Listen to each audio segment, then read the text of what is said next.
L'exercice que nous allons aborder porte sur le dénombrement de l'ensemble des involutions d'un ensemble de cardinal n. Alors je vais tout de même rappeler à toutes fins utiles ce que c'est qu'une application involutive de E. Alors en général on dit involution de, puisqu'on va voir que de toute façon l'ensemble de départ et l'ensemble d'arrivée est fixé. Donc on dit qu'une application f est une involution de E.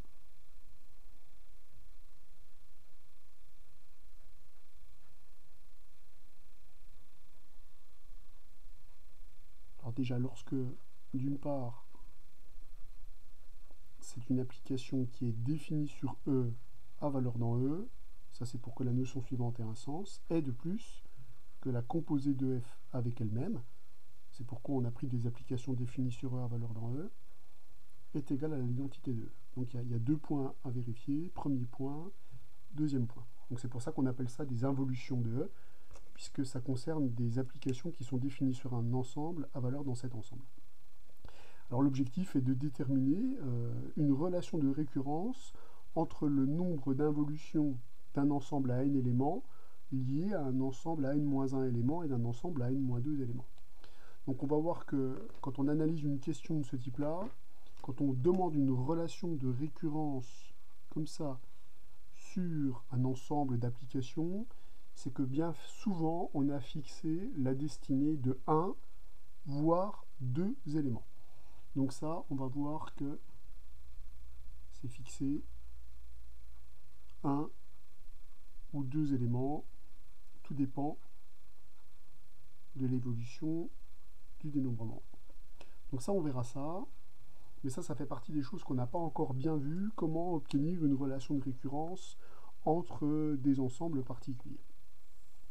Alors, on va commencer par prendre la main sur l'exercice. La première question, on nous demande d'expliquer pourquoi le nombre d'applications involutives de un n est inférieur à factoriel n. Alors la raison, elle n'est pas compliquée.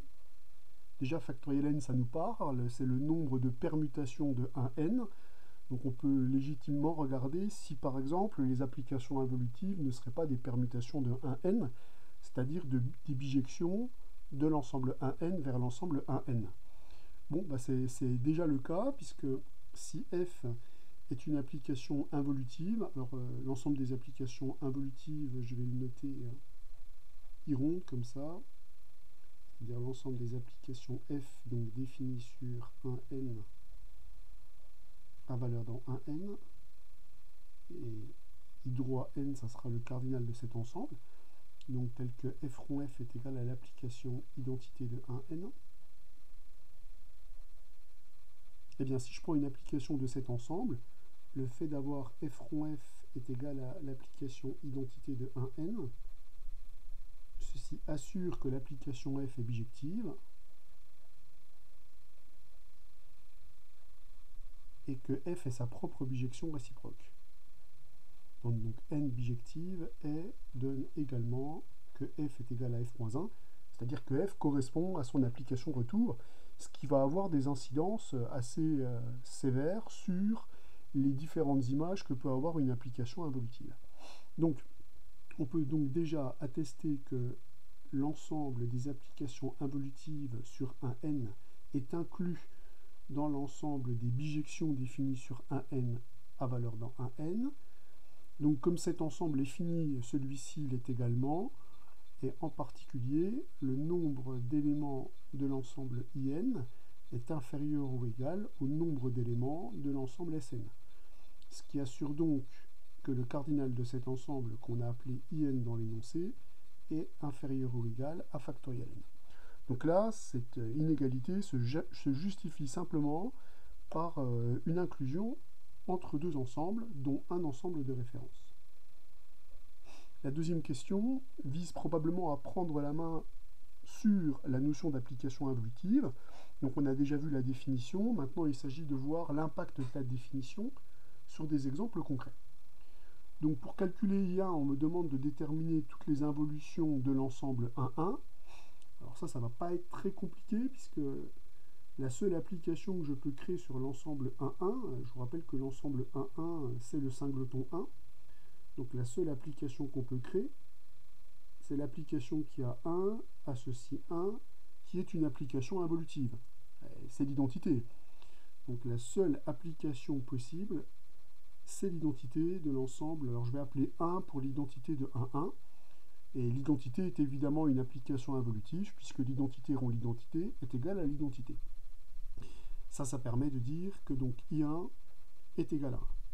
Alors ensuite, on va déterminer ce que c'est que le nombre I2. Alors, on doit travailler avec des involutions. On a vu que les involutions étaient des applications bijectives. Donc, on va déjà déterminer toutes les applications bijectives de l'ensemble 1,2 vers l'ensemble 1,2.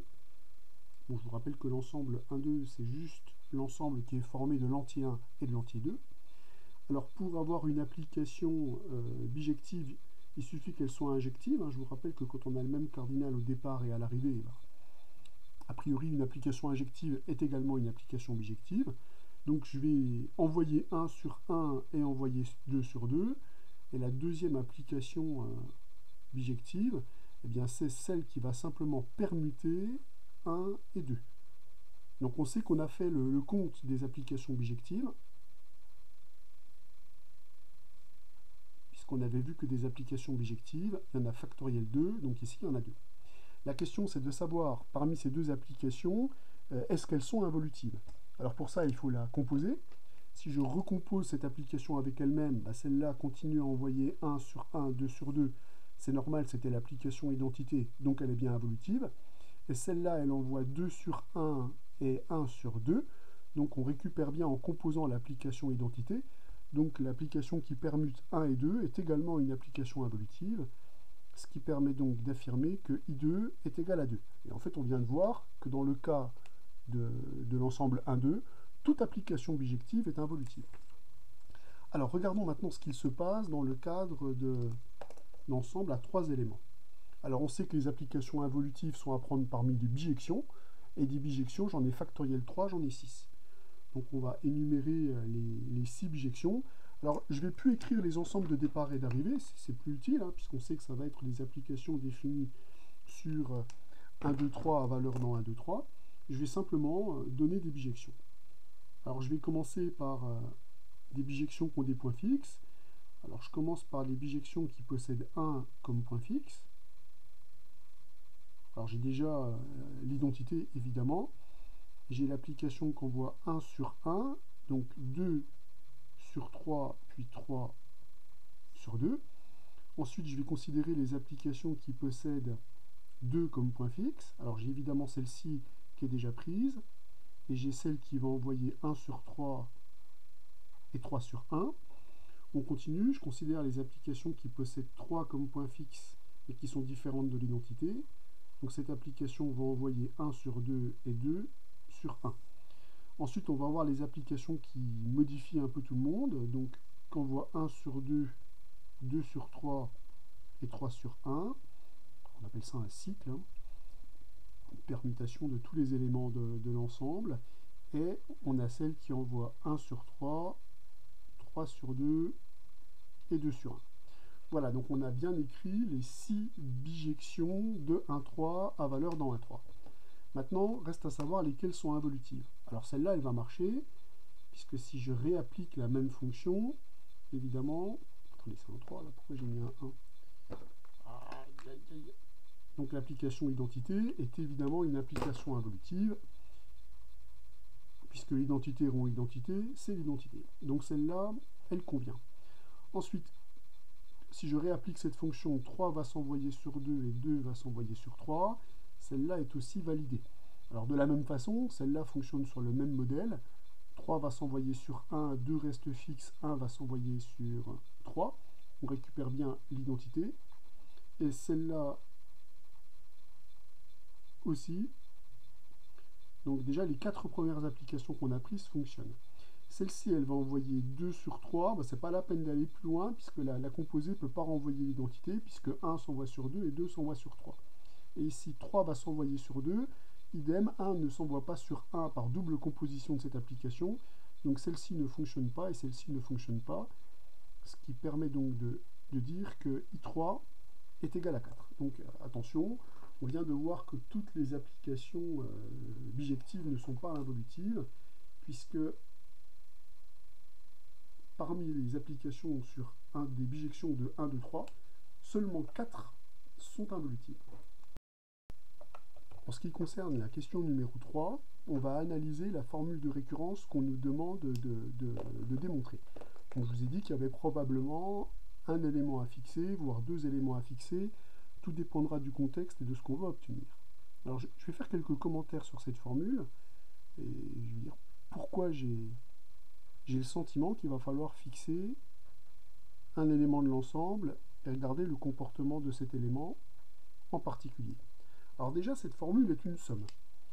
Alors ça a l'air de rien, une somme, mais déjà, c'est probablement le signe que l'on va diviser l'ensemble des involutions, partitionner l'ensemble des involutions en 2 ensembles disjoints. Donc là, j'y vois le signe d'une partition en 2 ensembles disjoints. Ça, c'est déjà la première chose que j'envisage, ou en tout cas que j'ai en tête. La deuxième chose que j'ai en tête, c'est qu'on passe du nombre d'applications involutives de l'ensemble 1n vers des applications involutives d'ensemble de cardinal plus petits. Là, on n'aura plus qu'un ensemble à n-1 éléments, et là, on n'aura plus qu'un ensemble à n-2 éléments. Donc l'idée, c'est de se ramener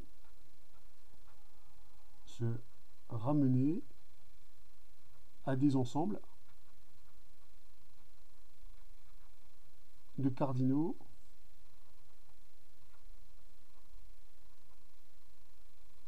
n-1 et n-2. Donc ça, c'est la deuxième chose auquel on doit légitimement penser. De plus, on a vu des choses apparaître quand on avait cherché les involutions de 1, 2, 3. On a vu des choses du type, vous voyez, quand 2 s'envoie sur 3, 3 devra s'envoyer sur 2 pour que l'application soit involutive. C'est-à-dire que quand on envoie un nombre sur un nombre différent, le nombre qu'on a obtenu s'envoie sur celui qui est là. Donc les applications involutives ont l'air de fonctionner comme ça en couple. Donc, comment on va faire pour compartitionner l'ensemble des involutions de 1n, donc que j'ai appelé in? Pour ça, je vais regarder l'image spéciale de 1. C'est-à-dire, je vais me donner f une application involutive de in, c'est-à-dire f définie sur 1n à valeur dans 1n, et je vais regarder en particulier l'image d'un élément de l'ensemble 1n. Comme 1 se trouve toujours dans cet ensemble-là, quel que soit n supérieur ou égal à 2, eh bien je regarde ce qui se passe pour l'image de 1. Alors, l'image de 1, quelque part, il y a 2 possibilités qui sont issues des exemples qu'on a pu voir tout à l'heure. Il y a 2 possibilités dans le sens où soit f de 1 est égal à 1, ça c'est la première possibilité, soit f de 1 est différent de 1. Donc là, je suis en train de compartitionner les involutions de 1n en 2. D'ailleurs, vous avez vu, j'ai dit soit on est dans cette situation, soit on est dans cette situation. Le soit, c'est la marque d'un principe additif. Donc là, je suis en train, en faisant cela, de compartitionner, ça se dit partitionner, ça serait un peu plus français. Je suis en train de partitionner l'ensemble in en 2. L'ensemble des implications involutives qui vérifient f de 1 est égal à 1. Union disjointe, j'expliquerai pourquoi. L'ensemble des applications involutives telles que f de 1 est différent de 1. Donc je suis en train de partitionner l'ensemble in en 2 ensembles disjoints. Disjoints parce que pour une application, on ne peut pas avoir f de 1 est égal à 1 et f de 1 différent de 1. Donc là, je suis dans l'idée additive de faire une partition en 2 ensembles disjoints. Donc ça rejoint ce que j'ai dit tout à l'heure. Donc moralité, maintenant, il revient à dénombrer le premier ensemble et le deuxième ensemble. Alors ce premier ensemble, je vais l'appeler oméga 1 et le deuxième ensemble, je vais l'appeler oméga 2. Alors là, maintenant, je vais passer dans un contexte multiplicatif. Pourquoi ? Parce que je vais dénombrer l'ensemble oméga 1 en construisant une application f par imposition successive des propriétés qu'elle doit vérifier. Donc là, je dois construire une application involutive qui envoie 1 sur 1. Donc là-dessus, il n'y a pas de dénombrement à faire. Mais du coup, l'application que je récupère, si je la restreins à l'intervalle 1n privé de 1, puisque l'image de 1 est déjà prise, cette application devient une involution. Cette application devient une involution donc, de l'ensemble 1n privé de 1, qui est l'ensemble de n. Donc cette application, si j'envoie 1 sur 1, ce qui nous reste à construire, c'est-à-dire le point sur lequel il reste du dénombrement, c'est simplement la donnée d'une application des involutions de 2n. Moralité, l'ensemble oméga 1 compte combien de fonctions? Eh bien, il compte autant de fonctions qu'il y a d'involutions de n, donc d'involution d'un ensemble à n-1 éléments. On peut donc dire que le cardinal de oméga 1 va être égal à in-1. Maintenant, dénombrons les involutions qui vérifient f de 1 est différent de 1. Pareil, je vais dénombrer ça par construction successive d'un élément de oméga 2, et on va regarder justement les contraintes successives qui perdent sur cet élément. Donc là, on est dans un contexte multiplicatif. On crée un élément de oméga 2 et on regarde les contraintes successives qui pèsent sur la création d'un tel élément. Alors déjà, pour l'image de 1, il y a déjà une première chose à dire. Il va falloir choisir quelle est l'image de 1 parmi tous les entiers sauf 1. Donc là, il va falloir faire un choix. On va faire le choix de k, où k est un entier qui est compris entre donc 2 et n. Donc là, je vais déjà regarder combien de façons j'ai pour choisir un élément de l'intervalle 2n. C'est la manière de choisir un élément parmi les n-1 sur lesquels je peux faire mon choix. J'ai donc n-1 choix possibles pour cet élément k. Cet élément étant choisi, en me souvenant des exemples que j'ai traités, comme mon application est involutive, quand je vais réappliquer cette fonction, je dois retomber sur 1. Donc, le choix du k qui est ici fixe la destinée de l'image de k. L'image de k sera donc nécessairement 1. Donc là-dessus, il n'y a pas de dénombrement. Il n'y a pas de dénombrement puisque c'est obligatoire. À partir du moment où 1 s'envoie sur k, k devra s'envoyer sur 1. Alors, il me reste à construire maintenant quelle partie? Il me reste à construire la restriction de f à l'ensemble, donc, 1n, privé de 1 et privé de k. C'est-à-dire, il me reste à construire la restriction de f à l'ensemble de n, privé de k. Et cette application devra être une involution de cet ensemble vers cet ensemble, puisque comme j'ai une bijection, il faut que je retire de l'ensemble d'arrivée aussi les deux éléments qui sont ici. Ce qui veut donc dire que cette application, elle va appartenir à l'ensemble des involutions d'un ensemble possédant n-2 éléments au départ et à l'arrivée. Moralité de telles applications, j'en ai combien? Eh bien, j'en ai exactement in-2. Donc là, la deuxième partie, la dernière partie de la fonction, c'est-à-dire les autres images, eh bien, je vais les construire avec in-2 choix possibles pour ces images. Donc là, on est dans un principe, vous avez vu, multiplicatif, puisqu'on est en train de dénombrer oméga 2 par construction successive des contraintes qui pèsent sur les éléments de oméga 2. Moralité, maintenant que j'ai dénombré oméga 1 et que j'ai dénombré oméga 2, puisque là, on vient de calculer le cardinal de oméga 2, on peut donc conclure au fait que le cardinal de in, c'est-à-dire in droit, est égal au cardinal de oméga 1 qui est in-1, plus le cardinal de oméga 2, qui vaut donc n-1, multiplié par in-2. Donc on vient donc de déterminer une relation de récurrence sur les involutions d'un ensemble de n éléments vers un ensemble à n éléments.